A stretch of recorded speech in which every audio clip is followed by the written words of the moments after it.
So we're really privileged to have Sandra Sappho, who is a second year Butch scholar at the program here at Emory. Sandra is a research assistant professor with the Department of Biostatistics and Bioinformatics here at Emory in the Rollins School of Public Health. So Sandra will be moderating the webinar today. And so with that, I want to turn this over to Dr. Sappho. Thank you very much, Sandra, for doing this. Thank you. Thanks, Dr. O, for the introduction. It is very exciting to have today Dr. Marrazzo and Dr. Brindis to talk to us today about achieving relevance and visibility in an academic research career, the opportunities and potential pitfalls. These are renowned researchers and leaders in their field. Dr. Jane Marrazzo is the director of the Division of Division of Infectious Diseases at the University of Alabama, Birmingham, and the leading researcher in HIV and sexually transmitted diseases. She's also dedicated to fostering interdisciplinary collaborative research. Dr. Claire Brindis is the director of the Institute for Health Policy Studies at the University of California, San Francisco. Her research addresses women's health policy, and also she's the Birch PI for UCSF. So without much ado, I would want Dr. Jane Marrazzo to briefly introduce herself in 3 minutes. Sure. Hello, everybody. It's a pleasure and a privilege to be part of this webinar. I, as Sandra said, am the Division of Infectious Disease leader at the University of Alabama in Birmingham, and came here about 1.5 years ago from the University of Washington in Seattle, where I spent most of my career in infectious diseases, about 20 years. And my background is really grew out of my early experience with HIV infection, taking care of HIV-infected patients in the late 80s, early 90s, and being very interested in HIV-related outcomes in women. That got me interested in infectious diseases and reproductive health, and so have focused for a long time on infectious diseases in reproductive health in women in particular, going into STIs, vaginal infections, and the vaginal microbiome, and more recently with biomedical HIV prevention in women using systemic and topical, i.e. vaginal products. So also very interested in medical education, mentorship, and leadership trainings. So I'll stop there. Thanks, Dr. Marrazzo. So Dr. Brindis, could you also introduce yourself? I'd be happy to. First, I just want to thank all of my wonderful colleagues at Emory University, where I had a pleasure to be serving on the faculty many years ago. And so it's really delightful that you've created this platform for all of us to come together. Thank you. I really am thankful and grateful to you, both from the intellectual as well as the technical. And I am the director of the Philip R. Lee Institute for Health Policy Studies, but I'm also the director of the Bixby Center for Global Reproductive Health, which conducts a variety of health services, research in the area of reproductive health, both globally and domestically. We have a number of researchers who are doing basic research in the development of contraceptives and acceptability, all the way to the research that I conduct, which is on the area of adolescent pregnancy and pregnancy prevention. My methodology stems from my background in public health and behavioral sciences, and I'm really committed to the translation of research into evidence. One other hat that I wear is the co-director of the Adolescent and Young Adult National Resource Center, which is funded by HRSA. And we have been focusing very much on the impact of the Accountable Care Act or Affordable Care Act on young adults and their access to health care and to preventive health care visits. And finally, I want to put a plug in, if it's okay with all of you, that I recently co-authored a book by Stanford Press, and it's called Advocacy and Policy Change Evaluation. Thank you very much. Thank you, Dr. Brindis. We would like Brittany to conduct just a short brief poll just for us to know who are on the line. So can you all see that 2 questions? Yeah. Great. So now we can kind of.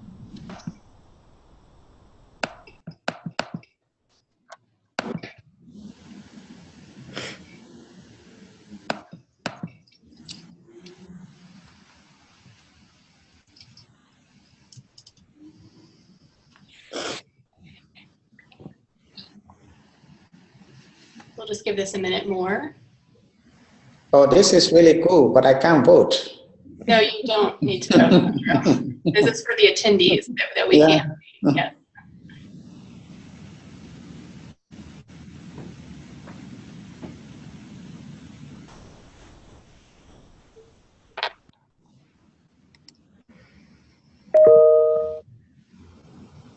So it looks like overwhelmingly these are current Birch scholars in the audience, and a lot of them are focused in the behavioral sciences and public health.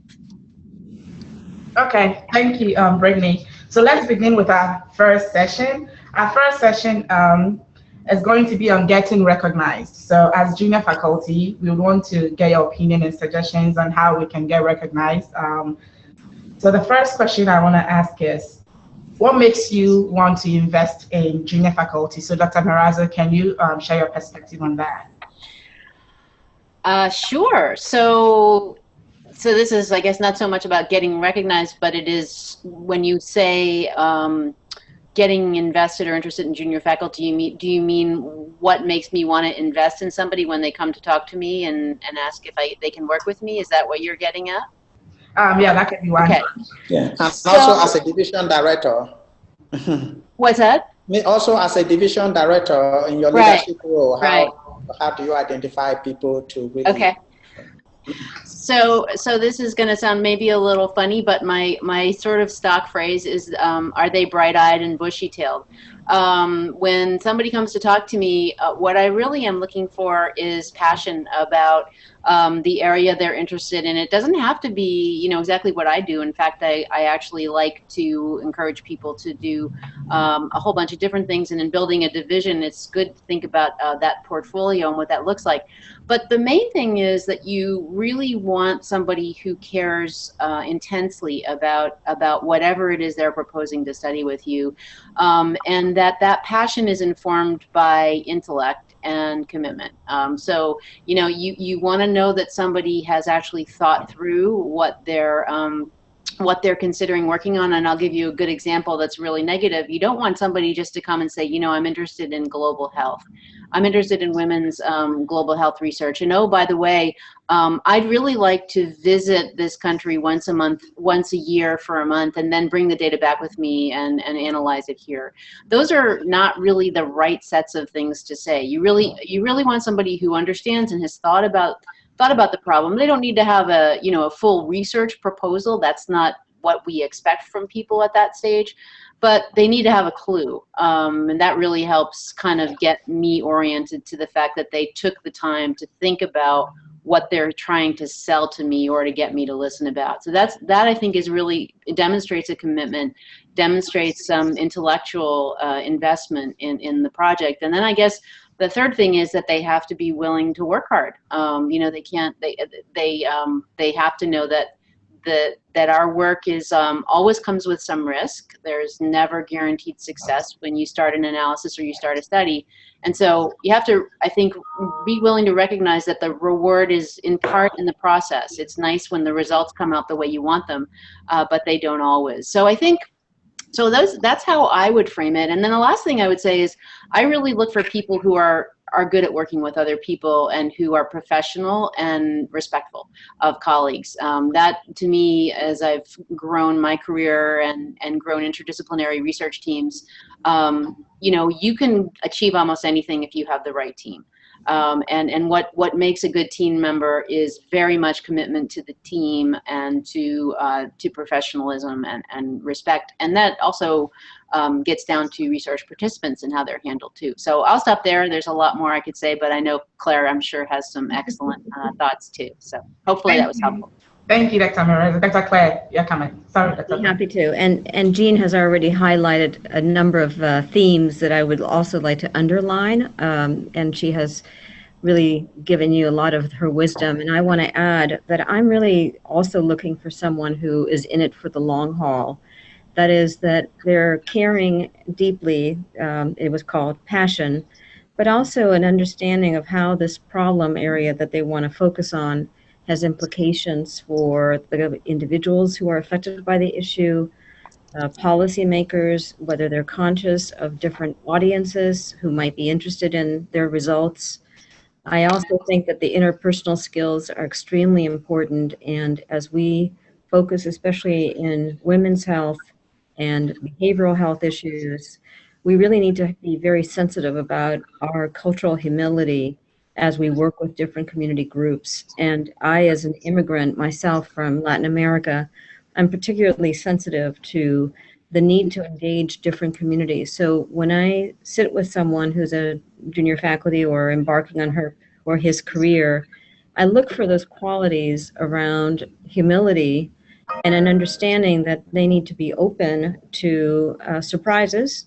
They need to be open to guidance and feedback. We hope that we give feedback in a constructive manner, but if people become too defensive, it's a sign to me that they're not ready to learn, and that includes when things don't go well. So that's particularly important. I often say that it's not just a matter of IQ, it's also a matter of I will, because an academic career is a long marathon, and you go through this journey with various hills and dales, and sometimes smooth riding and sometimes very, very rough riding. So understanding that the individual can learn how to work with others well so that they're not isolated and willing to share in both the good and the bad is part of that journey of learning. And I would say that the last thing that I also want to underline is the having a really in-depth understanding of a field. As Jean mentioned, you don't want just a global health. There's just so many different topics. But understanding where their particular research area fits into a larger historical vantage point so that they come in with an understanding that there is a long history that has occurred in the past, many other researchers who may have been struggling with the same question.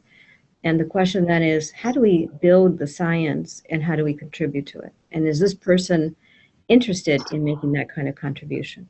Thanks. Thank you, Dr. Brindis. The next question is, as junior faculty, we are expected to be independent and conduct research that doesn't overlap with our mentors. So my question is, what are some suggestions that you can give to early career researchers as we try to establish our own identity distinct from our mentors? Claire, do you want to go first this time? Sure, I'll start. Thank you, Jean. You know, I think it's what I was just saying earlier is having a historical perspective, having a depth of knowledge about the particular literature, spending the time understanding how the problem has been defined and whether that definition is the appropriate one. But I also recommend that people think about adopting both short and longer term research projects. If a particular question has many different facets, if I think about the analogy that I use often is a kaleidoscope, and it's important for junior faculty to get an early win. What that might mean that even though the researcher may be interested in interventions, it may behoove them to do a systematic review. It may be important to do secondary data analysis of a larger data set to start hypothesizing or testing some of their questions, or perhaps to do a smaller series of interviews and focus groups to try to get some early data that can then be used for helping to launch some of their academic products with a longer timeline to think about how this piece can contribute to the next piece of the Lego sets. And that's where mentoring comes in, and I know we'll talk much more about mentoring later. Jean? Yeah, I would echo everything that Claire said. I think the other thing that gets to, not everybody has the luxury of picking the perfect mentor, but if you could pick the perfect mentor, one thing I would think about is is really two features of that person. One is that they have a broad and wide-ranging interest in the field, so they can actually, in their head and in their sort of mentoring capacity, be open to a lot of possibilities for studying the area that you are both starting to work in. You're starting to work in, and they've been working in. I mean, really, there's plenty to do, even in a relatively small sort of field. So you could pick anything, but there are always questions. And so I think having a mentor who's not territorial and is generous in their viewpoint of what needs to be studied and what someone else's contribution can be, so that it's not like they thought of everything and they can do everything themselves. The second thing I would say is, you won't have this problem if you have a mentor who's always moving on and growing themselves. And so you want a mentor who ideally is either really deepening pursuit of the field that they're in, or always adding to that portfolio in a way that's complementary and creating new opportunities. So, part of it is a little bit about mentor selection. Again, that's a luxurious place to be in, because not everybody has the exact opportunity to really interview a mentor for those characteristics. But I think those are helpful things to think about in the back of your mind. Thank you, Dr. Marrazzo. What are some of the common career mistakes that you find or you see junior faculty make in your early career? Dr. Marrazzo, can you share this? Sure. So I think the balance between saying yes and saying no is something that I talk to people about a lot. So a lot of people want to say yes to everything because they are eager to seize opportunities, they're eager to network, they're eager to get their name out there. And sometimes I have seen that result in especially junior faculty who are very motivated and like to get things done. They end up doing the work for these projects where they get asked to be involved, and it's maybe not really their project, but because they're so good and so conscientious and starting out, they end up doing a lot of work and maybe don't always get the credit they deserve. So I think saying yes, it has to be done judiciously, and it's really good to get your mentor's opinion about what to say yes to. The opposite side of that coin is that don't be always inclined to say no. So I know in Seattle, particularly where I came from, in our sort of nascent days, it was always like focus, focus, focus, right? Just get your grant written, just get your papers written. And I think that's still important, but saying yes to things like service on committees, service on planning committees, service on relevant community-based organizations or boards is a way for you to network and get your name out there, and also do some things that can contribute ultimately to your total promotion package, because it's not just about, number of papers really counts, grants really counts, but you get to meet really good people, and that creates opportunities. So I would think about getting advice about saying yes or no, depending on what the opportunities that are presented are. That's probably a very challenging area. I guess the other thing I would say is that sometimes people are a little afraid to network because they may feel like they're not really important enough or senior enough to introduce themselves to people at a meeting. You're not going to be obnoxious about it, but get help meeting people who can help you in your career, and your mentor should be able to help you do that. But you also want to be attuned to opportunities to talk to people after talks and introduce yourself, because I think getting in front of people is something that particularly women are not always as good at as men. Okay. Thank you. Dr. Brindis, your thoughts? I also want to add to the wisdom that Jean just shared, and I'd like to speak about something that is more difficult to talk about. And that is that I find that a lot of junior faculty, and I also feel like this is perhaps a quality that women sometimes are burdened with, which is this fear of failure. And perhaps part of the reason of fear of failure then leads to saying yes to too many things that get in your way of being successful. But trying to learn the lifelong skills of accepting or coming to terms when something does not work well, and having that sense of a long-term kind of commitment, understanding that failure may come because perhaps you didn't get the grant, or because the article did not get published right away, or you couldn't do as well as you had hoped to.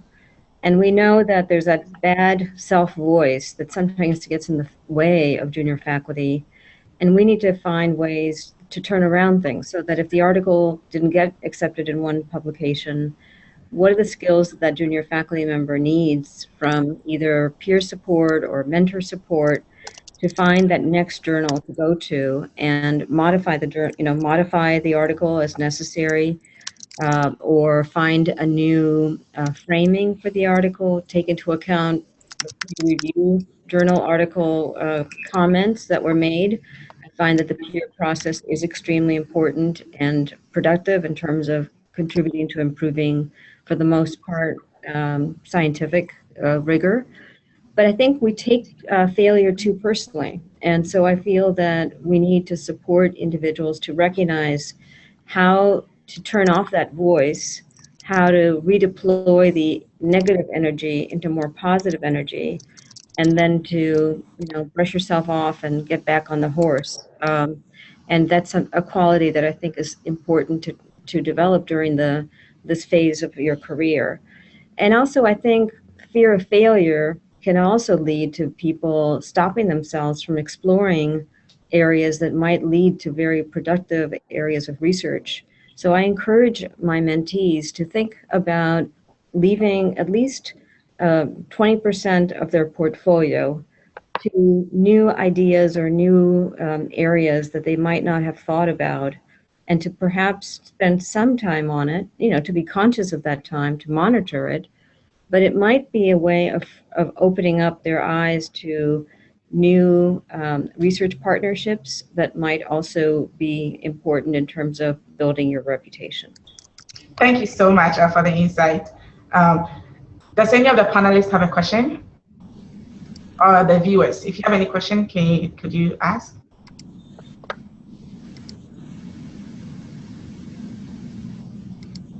Well, okay. If there isn't any question, then let's go on to the next session, which is promoting our work in a competitive academic environment. So the first question is, in our bid to self-promote, we may come across as being arrogant. So can you advise us on how we can self-promote without being arrogant? Jean, do you want me to start? Sure. Okay. So this is a really important question, and I feel that in a way, understanding the field and understanding the contributions or why the problem is important, and taking away from the focus on oneself, but rather to really focus on the quality of the scientific results and the evidence and how the evidence affects policies and programs. And that you are a messenger for this data and this information to really reflect a sense of altruism about how to be helpful with the information that you've spent so much time and energy in developing.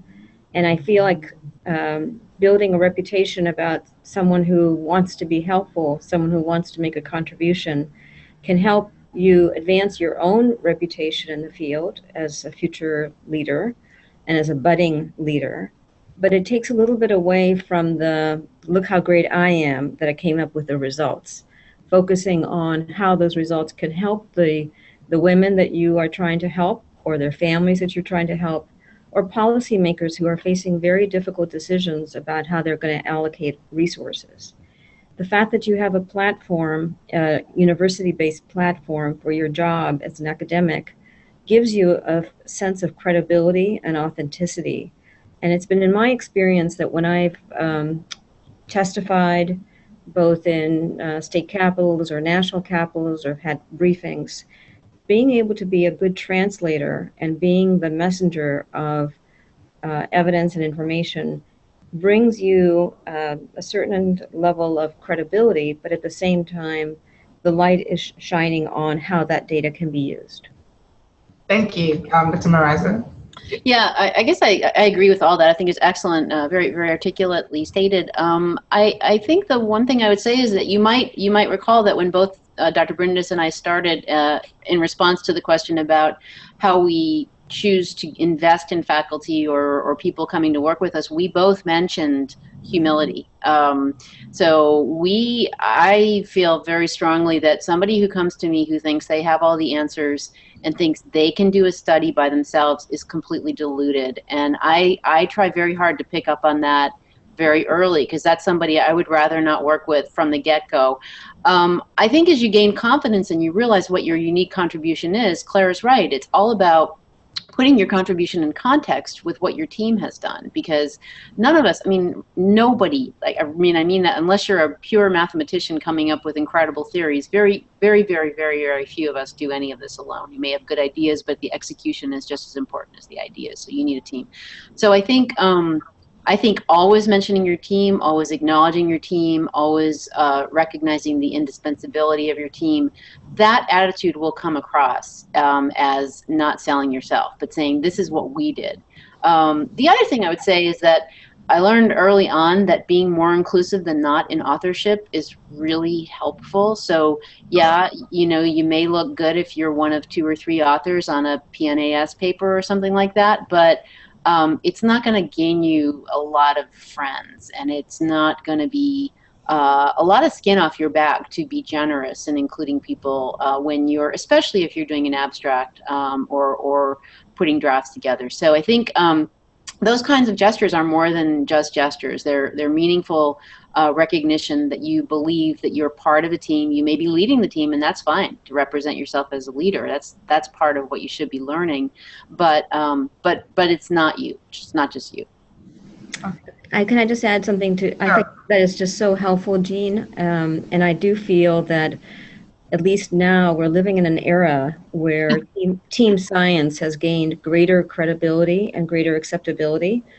I worry sometimes of people feeling like there's a hyper independence kind of value that takes away from the value of team science and the importance of not only acknowledging each other's contributions, but also understanding that some ideas, you may be the second or third author, and yet you've gained skills from having participated in that team that then will be useful for cross-fertilization to other topic areas, and that will also give you an opportunity to begin to do some of the more junior mentoring that everyone is mentoring others throughout the cycle of life here, and gaining skills about how one gained expertise can also be helpful as one turns to mentor the next generation. So instead of just thinking about being an independent research, we're still interdependent researchers, acknowledging that at times one is the lead author or one is the senior author, but understanding that the team can help you during good and bad times. Thank you so much. What are your recommendations for the more introvert inclined researcher? How can we improve on our networking and visibility skills? Dr. Marrazzo. So introverts, is that what you? Yes. Was that okay? I would recommend reading the book Quiet: The Role of Introverts in a whatever it is, extroverted world, or a world that values extroverts. I think that if everybody was an extrovert, it would be a pretty loud room. And I think the hardest thing for me as a leader is trying to help sort of draw out people who are naturally introverted. I mean, and also figuring out whether it's being shy or introverted. I mean, or it's anxious, social anxiety. There are different reasons that people don't talk. And so it's not just because people are introverted. It may be they've had a bad experience as a speaker. It may be because their mentors never let them talk, which I have seen actually, which is really not a good thing. So I think the first thing that I try to do is to get a little bit into figuring out what the barriers are to that person's, if it's a verbal articulation or if it's just being more present, sitting in the front of the room, for example, which I'm very aggressive about making people do, because I think sitting in the back of the room is not the best thing for your career. So I think it depends a little bit on the individual. It has to be a tailored a tailored discussion. And some people are really just, you know, profoundly uncomfortable getting up and speaking in front of people. That you got to get over. You know, and there are ways to get over that. There are lots of tools. There are people you can work with. There are ways you can practice. So that's a very, very manageable issue. And I think just getting used to that and figuring out how you can honor your inner introvert, but still do the job you need to do in promoting yourself and communicating is the way to go. And you just need some help, I think, doing that. Thank you, Dr. Brindis. So building on Jean's insights, I would also say that it's very helpful to develop a peer network where you can ask, you know, the dumb question or the innocent question about putting together a proposal that you might be too embarrassed to ask someone else. So gaining comfort and confidence, self-confidence through your own peers can be helpful.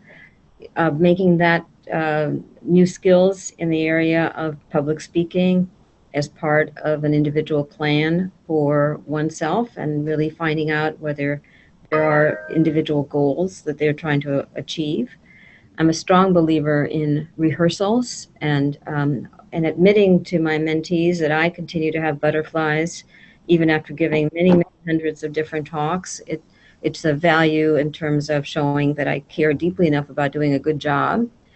But I also want to support the thinking about the fact that if that individual has not had an opportunity to speak up or didn't have the chance, or perhaps there were bully type individuals in the room, that there are other strategies for getting your points made. And many of us participate in meetings and maybe feel frustrated that we didn't have a chance to speak up. And we do have follow-up emails where you can write a very thoughtful email about your reflections upon the conversation and things that perhaps were not discussed, and share that, you know, with others through the written word, and offering to follow up perhaps with smaller numbers of people to talk about a particular issue, or to break down some of the conversation into particular topic areas.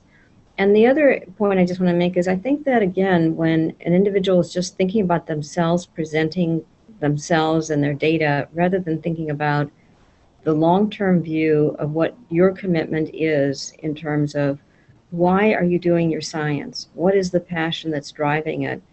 And how can you speak up about it in a way that is comfortable to one's own internal profile, but also brings the attention of the topic to a variety of audiences? So the introvert may be a wonderful writer who develops a wonderful brief, or who works with another team member to develop a brief film that can be used in a variety of ways to educate others. So I think we need to think about other strategies, but at the same time continue to work on making the goal of being a more articulate spokesperson, and having the self-efficacy and confidence to be able to say, you know what, my ideas are worthwhile, having others hear them. Yeah, and I just, if I could just add, I often tell people the Mark Twain quote that I love, which is, there are only two types of speakers in the world, the nervous and the liars. Great. Good one there. Thank you so much, Dr. Marrazzo and Brindis. The next question, when you present in your own research work, when you present an idea that is different from the established concept, does it bring you opportunities or pitfalls? Dr. Brindis.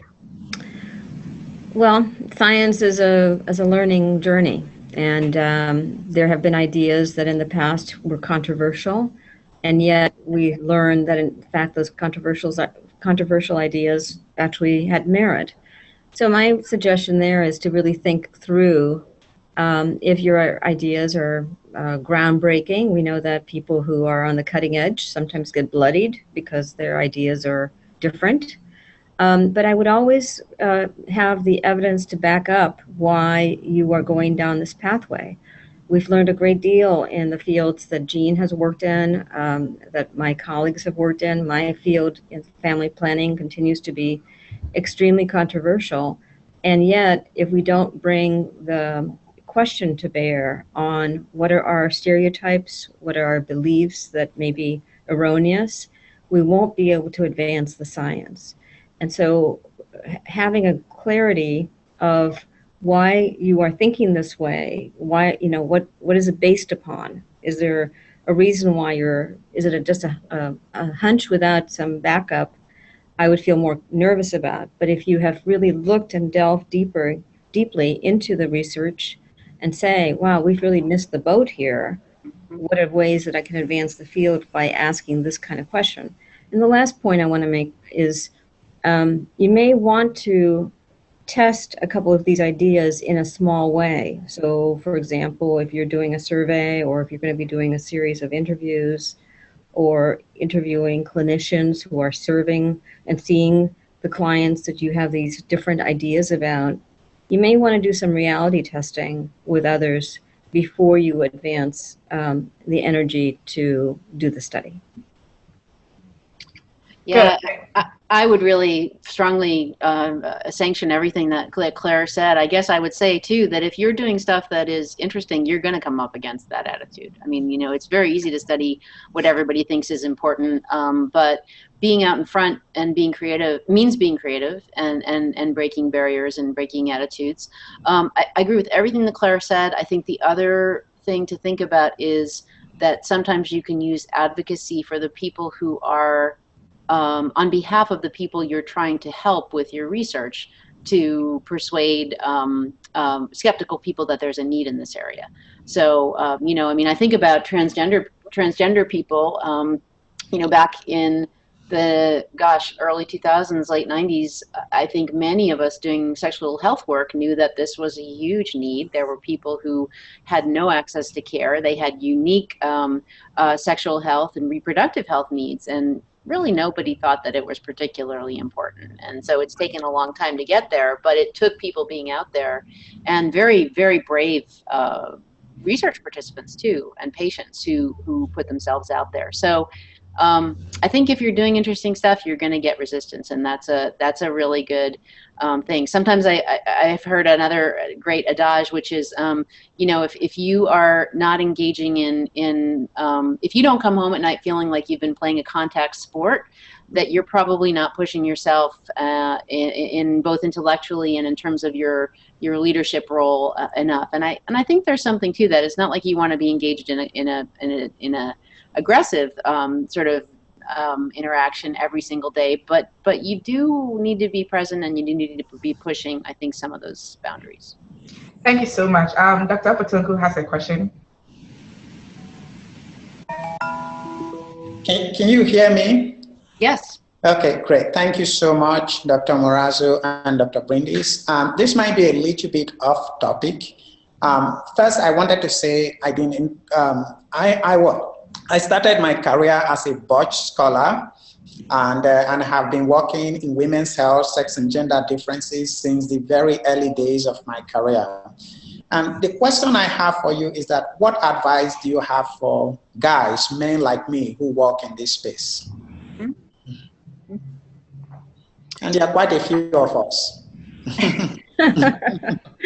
Well, I'll start, and just to say that first, I feel like the field desperately needs men like you. And I feel that maybe in the past, you know, there was a feeling that women had been undercounted and underappreciated and understudied for sure, and under-included in drug development and a variety of research projects. And you represent a different, not only gender, but obviously disciplines and disciplinary background, historical background, professional and personal background. And we could only be enriched by embracing diversity in all aspects of diversity. The problems that we're working on, the wonderful fellows and junior faculty who are on this phone call are the leaders of the next generation. And you, as just a recent graduate, relatively recent as compared to myself, you know, I feel that you're a bridge between the trainees and the faculty, and we need each of us to solve these very difficult problems. You know, if the issues that we're all working on could have been easily solved, they would have been solved a long time ago. And so we're not in a position where we can say only women can conduct studies with women. Yeah. I think that's great. I completely agree. I think the other thing I would say, Igor, in response to your question, is that the other thing we can do is to create, as leaders, create an environment where diversity is not just celebrated, but required. I really think that I love the French Prime Minister's mandate that 50% of his cabinet was going to be women, because that was just what should be. Bill Powderly, who's the head of the IDSA, Infectious Disease Society of America right now, for our big 8,000 person meeting in October, said 50% of the people presenting, I mean people moderating, have to be women. I don't want to hear anything else. So it's kind of like, I think and you can flip that and say, in fields like ours, that you want to really emphasize and celebrate the involvement of men. I think so. I think that it starts with people who are interested in this field, but then it also is on us to create an environment that really it has an expectation that you will have a very diverse group of investigators, and that will be really promoted, I think, and supported. Thank you, Dr. Fatigu, for the question. Can you advise some of the female professors here and how we can be competitive in the academic environment? Competitive? Yeah, the female assistant professors. How can we be competitive in the academic environment? Yeah, I think it depends on what goal you're talking about. So if it's competitive in terms of achieving parity with timing and salary of promotion, rank, and that sort of thing, then it's the same criteria I would use for any faculty member, right? It's be very aware of your institution's requirements for this type of thing, and don't be surprised when you put together, you don't want to be looking at the requirements for promotion when you're just putting your promotion package together. Let me put it that way. You want to be proactive in having discussions about whether you're on track for the milestones that you need to advance, and that's something that people don't always put out there in front in discussions with their mentors. So that's something you should be having at least on an annual basis, and early in your career, probably at least twice a year. So I think competition in terms of moving through the ranks and that kind of thing is really important. I think a lot of the other things that we talked about in terms of being present, being aware of your contribution, Claire mentioned that, and the value of it, all of those are things that will be tools to help you advance in terms of the competition. I'm sure Claire wants to comment too, so I'll wait, because there may be some other aspects depending on what specific outcomes you're talking about. Well, I think Jean and I are, speaking from a common page. I think the other thing that I want to add on is the fact that you need to be sensitive and aware of different audiences within the university that you're going to be convincing about the quality of your work.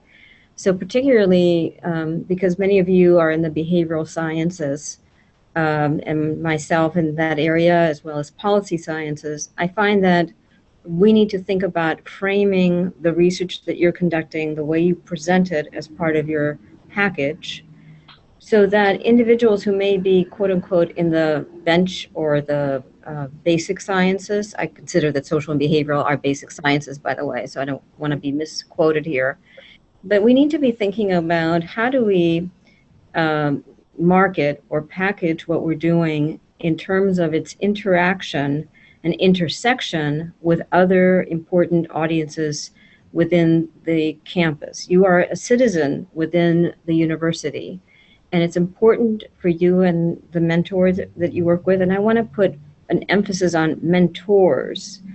I feel it's really important to have a key mentor in terms of your perhaps content area, research area, and you may want several. In fact, we love when our junior faculty bring different faculty members who may have known of each other but have never worked together before, And that becomes a very creative and synergistic relationship, which also can lead to very high quality letters of recommendation and support for promotion, but also for, awards for junior faculty in terms of teaching or in terms of research, both within the university academic center as well as externally.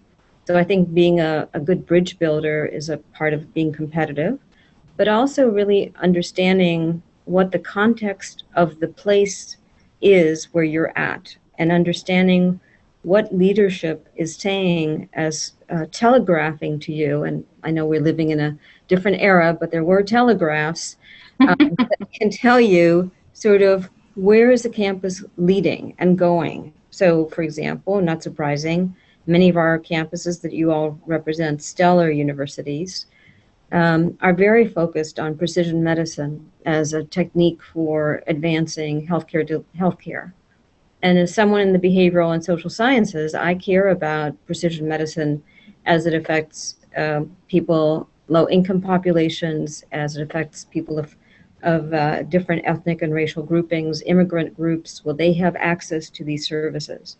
So just a very concrete example is spend time thinking about how your topic area links to the priority topics within the environment in which you are navigating, so that you can be seen as an ally and as a real important resource in helping to advance a common agenda, even if it's not your number one agenda.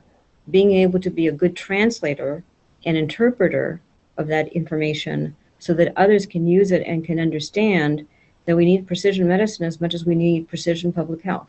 Mm-hmm. Thank you. We asked the audience some questions, and these are some of the questions they have for us. In this era of social media, can you comment on how social media fit into the current landscape of achieving visibility and relevance in academic research careers? Should we all have Twitter accounts and tweet our research? And what's your opinion on that? Dr. Marrazzo? Yeah. I would be very cautious. I think it's good to have an online presence. I think it can be very great for networking, for creating interest groups. I think there are dangers. So those are some benefits. I think you have to be very thoughtful about what you do. Remember, what you put online never goes away. So so I would be very cautious about tweeting or posting any opinion-based things that aren't really grounded in science. I mean, you can certainly, put something out about a critique of an article or something about data, but remember, it really needs to stay professional and not go into the personal. The other thing I would say is that there's such a thing as too much tweeting. And I mean, I know people who tweet constantly, and I'm kind of like, if that was one of my faculty, I would be like, okay, that's a lot of time. I would really rather they would be, I mean, I appreciate the visibility and I appreciate everything about that, but I think that there are still benchmarks that we need to be met, and I don't think spending a lot of time on social media that's visible to somebody like me is necessarily the way to go. So I think it needs to be done carefully. Now, then I think about somebody like, for example, Paul Sachs, who has a fantastic blog on ID and HIV, and I mean, it's really changed the conversation. So, there are some exceptions, but I think being very, very purposeful about what you post is critical. Thank you, Mr. Brindis. I want to just agree totally with what Jean said, and also it takes a lot of your time. So if you are, I would really think about balancing social media presence with, have you worked on that article? Have you submitted? Have you moved it along? Have you gotten your collaborators to review your draft, etc.? Especially in the early years of your career, where you're establishing yourself as an expert in particular areas, that you devote, you put it yourself on a time diet, so that you balance the work of being on social media with the work that is required to advance your career, including, grant development and working with your team. There are times, and I would say that I'd like to see a balance around also reaching out to the media in terms of radio, newspapers, the internet. Many stations now have their own blogs. And I would prefer that you spend time being acknowledged as someone who you interview with for an article as an expert, rather than spending the time on social media. And you can be involved in building a relationship with a well-known local radio station that has interviews with experts, and pitching that is also a good use of your time vis-a-vis the social media. Mm-hmm. Thank you so much. These are very good suggestions that I believe if we take to heart will promote our career. Does anyone have a question from the panelists? I'd like our panelists to introduce themselves probably briefly, and maybe once you're doing, if you have a question, you can ask. So Heidi? Yeah, I have a quick question. So I'm just curious if you have any pointers for when you're put in a position, a leadership position, when you don't quite feel like you are you're up to the task, but maybe not qualified enough to be in the position that you're in. What are some tips on how to deal with that? I'll start, Jean. Is that okay? Yeah. Do you want to start? No, go ahead. So I do think that when I use the word mentors with S, you may want to think about some individuals who've been are very knowledgeable about that leadership position. I know that at times we are called to duty at a time when we may not feel quite ready. So I would say that you have the prerogative that if you are accepting the position, to spend some time really researching it and understanding the different perspectives, and not to come in and just say, I'm going to do it this way. I think it's important for you to do a landscape, understand what the role and responsibilities of that leadership position is, how it's been handled in your campus in the past, how maybe parallel leaders in other campuses are handling that particular set of roles and responsibilities, and calling them up and saying, I'm new in this area and I'd really like to speak with you about how you've handled this responsibility. I would also encourage you to, to not feel like you've got to do everything all at one time, and to perhaps say, in this first 6 months, what I'd like to really focus on is A, B, and C, and let's see if there are areas that we can wait to delve deeper into it. But I would say that at times you have to, you're being asked to, and it's a mark of your potential leadership if you're able to take some of this responsibility on. But don't feel that you're alone, and don't be ashamed to ask for help. Okay, thank you. Thank you. Thank you. Does any of the panelists also have a question? Okay, Nate. Yeah, I've got one. Mm-hmm. Okay, good. Go ahead. I was curious on advice of how you end up getting eventually on committees for other PhDs and master's students. Like, how do you promote that? Dr. Marrazzo. Promote being on committees, or I'm sorry, could you say the question again? For other students, graduate students, PhD and master's students. And the question is what? Sorry. How do you promote yourself? How do you, become attractive to those that are students to actually be on their committee? Oh, I see. Okay. Well, part of it, I think, is visibility. They just need to know who you are and what you do. And that gets to I think, what we've been talking about, which is the team science and interdisciplinary, in part, effort. So, you have to be present, you have to be out there, you have to go to seminars, you have to actually, be involved. I think joint appointments for us is really important. So joint appointments in public health, as well as, or schools of public health, as well as schools of medicine or that sort of thing. So I think getting to know that world is really critical, and that's something that I think is more of a challenge for those of us who are based in clinical departments than those who are in a little bit more of an interdisciplinary setting in the first place. But the other way I think you can do it, at least many institutions have fast track ABIM research pathways, MD, PhD pathways. There's MSTP training programs. So getting involved with the folks who really do pre-doc and post-doc supervision and training, I think, is really helpful. If you have a CTSA, a clinical trials service group, or CCTS, that's really important. Thank you so much. Thank you. If no one has a question, then we'll just round up.